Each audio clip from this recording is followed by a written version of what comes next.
97 cents for a freaking orange. $12.47 for freaking string cheese. Wow, locking up the Slim Jims. Look at this small bag of pretzels, guys. Look at this. This is where it's filled. $6.48, but only $5.83. Nuts are for rich people. Look at that. That's even great value. Who drinks that poppy? $15 for soda? Wow. Look at the price of that for a bag of chips. $6. $6 for cookies, guys. $5.27 for some damn Cheez-Its. How long before you think people are going to be rioting in the streets? I warned you it would happen, and it just happened. Ground beef just hit over $6 a pound. That is the highest price in U.S. history. And steak, nearly $12 a pound now. Why? There are a few reasons. U.S. tariffs on Brazil. We get 33% of our beef from there. And making matters worse, we have the smallest cattle supply since the 1950s. There have been droughts, skyrocketing feed costs, and because of that, ranchers are selling off herds, so it's all dropping supply. Demand is still high. We still want our beef and our steak, so prices are exploding. That's what happens. Here's how to fight back. First, I want you to swap beef for pork or chicken if you like it. Still cheaper per pound. When ground beef does go on sale, buy in bulk and freeze it. It stays for a long time.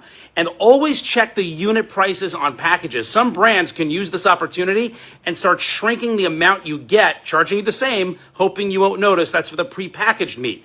So my advice, only buy the meat where you're paying per pound, and you can see exactly what you're getting right there on the label with the exact unit price.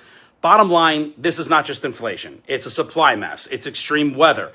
And it's some corporate greed, right? Plus the tariffs. Walmart is known for their low prices. Walmart is where we all go to for lower prices, especially when prices start going up everywhere else.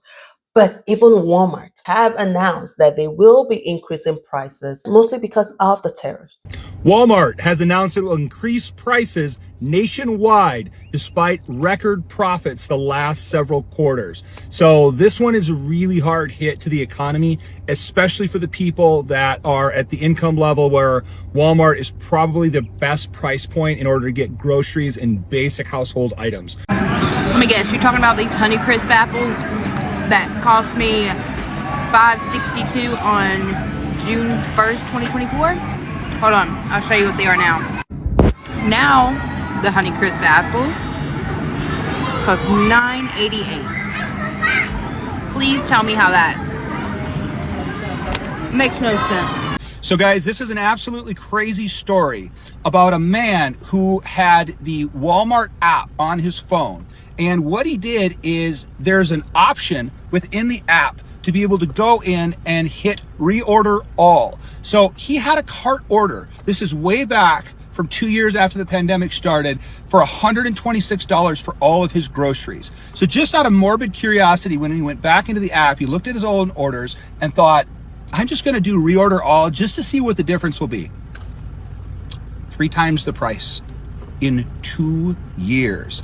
They are gaslighting us, guys. They are gaslighting us that things are so hard for companies after the pandemic. Companies are making money hand over fist. I shop at Walmart. I've always shopped at Walmart. And recently, I have noticed a lot of things with missing price tags. And not just the price tag, the shelving, the price on the shelving, the shelf tag, a lot of them are missing or not even accurate. It doesn't match to the product you're about to pick up. Now, I've always known that's one way. I don't know if that's what they're doing, but I just know that's one way you end up spending more, because if you don't see the price on the shelf, you'll grab it thinking, all right, I'll check at the checkout, but then you never do. But it seems to be happening a lot more now, where on items there are no price tags. Then I found out on TikTok there's a rhyme and reason to this. So the TikTok was talking about how they've been removing all the perforated price tags from the clothing and jacking the prices up, trying to keep the consumers from realizing how far up they went with the prices. And I was like, surely they're not doing that. Now, see all these price tags? See how all the perforated ones are gone? And this says these are $12.98. You see that? You see that? But look, they missed one. Where'd it go? Right there. Look at that. They increased this. I'll show you. This is the same exact shirt. on the same exact rack that now says $12.98. They increased it $5. $5 a piece. That is huge.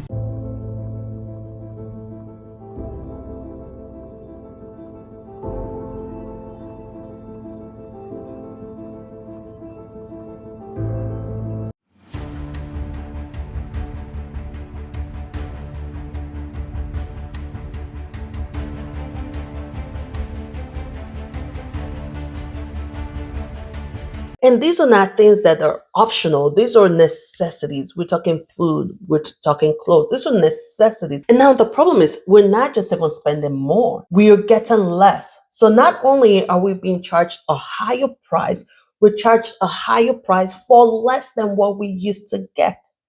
But it's not always obvious. Hell, I don't know no Ben Frankie. Gotta take my too cranky. And the S5 and the S8. Another huge problem I feel like we don't address enough is not just the inflation, but it's the shrinkflation. It's the fact that they're shrinking the products, they're giving us less in fast food, in the grocery store, and then they're charging us more. It's insane. Shrinkflation, 100 down to 84 ounces. Skimflation, come on.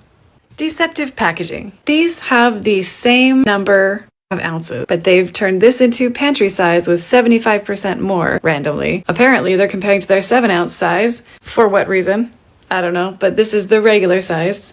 You can see now they're going pantry. So obviously there's a price increase coming, probably for this size, and they're probably going to have the other size be the new normal, and this is now pantry. Apparently, you can do up to 100 loads, but there's only 50 sheets in here. So you're meant to actually take your scissors and cut this in half in order to get the 100 loads that they are talking about. To me, deceptive. But technically, they do mention it, so it's not illegal. They just make sure that they put this big and an asterisk, and then this tiny fine print based on small load dosing of half a sheet. So get your magnifying glass out. Both of these boxes have 25.5 ounces in them, but this is now in a bigger box for some reason, and only is 11 servings. So they've changed the serving size, but they have actually kept the same number of ounces, and they've put this in a bigger box. Guys, This is the reality, guys. This is what it is now, right? If you're looking at your expenses at the end of this month, it's going to be a lot higher than what it was last month. Even if you bought the exact same things as you did last month, it will cost you more this month. Our cost of living has gone up and we're getting less for it. And I think it's gotten to the point where, unfortunately, we are forced even more to start asking, how much more beneficial are the healthier options? That's where I found myself not that long ago when I was going to buy oil, and I'm going, how bad is seed oil? Couldn't get myself to buy olive oil. It was that expensive. I'm going, how bad is it really? And these are essentials. There's no running away from it. These are necessities that we must get.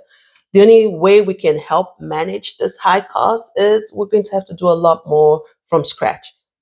First is where you shop. If you shop at a higher end store, it's going to cost you more. And two, making things from scratch will save you a lot of money. I've talked about bread. It used to cost us at least $10 for bread, because a loaf of bread, good bread, is worth $4. And that only goes a couple days. It doesn't even go a whole week. So $10 is what we need for how many days? And for that same $10, I can buy a big, huge bag of flour. I have my bread maker. Boom, we now make bread from home. It tastes better. It doesn't have other preservatives, but even better, it saves us money. And it's $10 here, $10 there, and it all adds up, right? You may have to eliminate certain things that are not necessities, right? Especially for the kids, the snacking, a lot more homemade snacking stuff. And substitutes. We eat beef, but I've also started using a lot more pork and a lot more chicken. And we also went to the farm and had a full goat cut up for us in the deep freezer. I'm about to do the same with a cow, split a cow with someone and put that in the deep freezer, because it's a lot cheaper than going in every month paying at a higher price. Like I said, there is no escaping this higher price because it is what it is. The prices will keep going up and it's what we need to buy. If you think about it, what this is going to end up doing is it's going to slow down the economy because we're not going to have extra money to put into other areas of the economy, other sectors of the economy, because all our money is going towards food and necessities. So what do you think is going to be down the road in a few months? So everyone, tighten up. Still live. Don't get stressed out by all that is going on. At the end of the day, there's that saying, man worry, man dies. Man doesn't worry, man still dies. So why worry? We just have to tighten up, be more intentional with our spending, and leave the rest to God. All right. Thank you all for watching. I will see you in the next video.